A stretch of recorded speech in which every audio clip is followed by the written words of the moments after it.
Hey guys, how are you? All right, Hey, Greg, Greg. thank you. Yeah, first off, Tony, what attracted you to re-election as an actor? Because just from watching Adam's both films, it seems like there's comedy at the forefront, but I really loved how he develops his characters and there's a level of empathy to his work. Did you see that when you read it as well? Yes, and exactly. And the father-son relationship also attracted me. And I just, I think it's one of these movies that, it's a small movie, but it has something to say. And I thought that, and I ended up really liking the guy. That was the other thing. So, Adam, were you ever intimidated working with such a great actor like You Tony? know, I thought I would be, but Tony just immediately disarmed me and everybody right away and made it so he's avuncular is the word, right? mm. He's like the uncle of the dad that we all want, I like that avuncular. Yeah, it's good. and he's such a likable. I mean, like I say, I feel very comfortable with Tony. I love the guy. And versa versa. Yeah. And I was just wondering, but both your films, while entertaining, it also has this sort of subtle theme about not just thinking about yourself and your goals, but thinking about other people and what they mean to your life. And wondering when that came into your storytelling. And then I want to just flip that on to you, Tony. When did that come onto your level as an actor and as an artist as well? Because it seems like what you do with your one-man show and just helping other kids as far as finding their artistic growth is a big part of your life. So when did you realize it's just not about you? So just a question for both of you. Go ahead. Empathetically, he asked me to go first. You see that?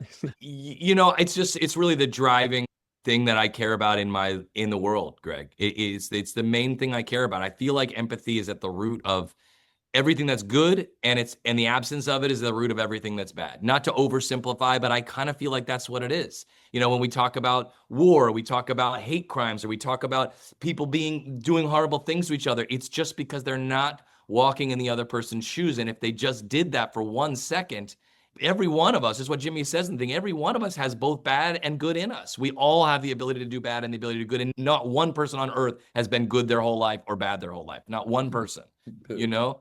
And so I think just understanding that and expressing that it's okay to do something bad because you can always fix it. You can always come around. You can always make the better choice the next time, and I think it is an important theme to me. And I appreciate you saying that. Tony, do you feel the same way when you go on the road with Standards and Stories and Stars of Tomorrow, just working with different people and you mentioned connecting to the audience. I'm sure they connect with you as well. And is it sort of that really interesting process where you feel like you're giving back, but they give so much more too? Yeah, but I think it is a question of making a connection, when you're out there doing that. And I think that's what the movie does too. But I think it's about making a connection. And and that's empathetic too, by the way, just, in the attempt to make a connection. So, I mean, I think to some degree, but I think I've been doing this, I think really you just want to leave the world a little better than you found it. I mean, that's the way I look at it. Yeah.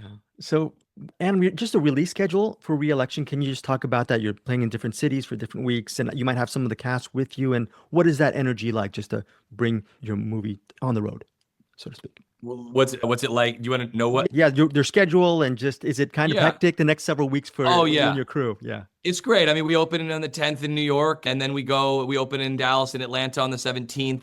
And we're going to travel around and talk about the movie with it. And our cast has been so great to do Q&As and join us and get out there and connect with the audience. And I think with a movie like this, I was so delighted when Picturehouse came on to distribute it, because I always felt like this movie is a movie that should be seen in theaters. It should be seen with other people. It's not a movie that should just be seen in your house by your couch by yourself. So and that now they're doing that, so I'm thrilled. Just final couple Exciting. question. Oh, I'm sorry, Tony. Exciting. No, I'm sorry. Go ahead, I'm sorry. Adam, just I think for me, I'm intimidated as far as just finishing a script. Is it as hard as one would seem as you as a filmmaker and a writer, or is it just overthinking it? Just how are you able to finish your respective screenplays? I think you just have to make it a habit. Every day I get up every single day and I write. That's the first thing I do in the morning every single day. And I just write. And sometimes I write great stuff and sometimes I write complete garbage.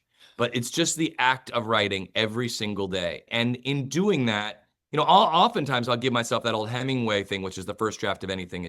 right? That's the thing. So if I'm ever feeling like I'm writing something bad, I'm like, well, the first draft of anything is, and then I'll finish it because you can write words. Anybody can type words. They may not be good words, but then you go back and you read it and you go, okay, well, that doesn't work. And then your editor can fix it, and you fix it and you fix it and you fix it and you fix it. And writing is rewriting. And ultimately you end up with something that you like. So yeah, I think just the act of doing it is really how you finish it.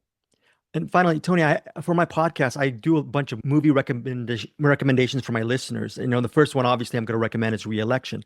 The second I'm going to recommend is the remake of 12 Angry Men with Friedkin in that amazing cast. Wondering personally for you, when you look back at that experience in 97, what does that project mean to you personally? And yeah, so. First of all, Billy Friedkin was one of the greatest. I just loved him. We go back a long way as friends. And then being in that cast, Jimmy Gandolfini and Jack Lemmon and, Armin Mueller-style and George C. Scott and Ozzie Day. I mean, it went on and on. It was a wonderful, we were in this room for 5.5 weeks together. And it was just incredible to be around them. And working with Billy was really something. He really was something as a director. And that play, that movie, the original with Henry Fonda, of course, but that play, I remember seeing it with my father when I was a kid. He made me watch it. He said, come on, sit down, so watch this.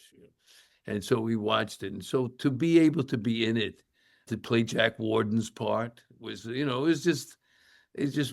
was really one of the greatest things that ever happened to me. Thank you so much, Tony and Adam. And Tony, first of all, Re-Election is about an election.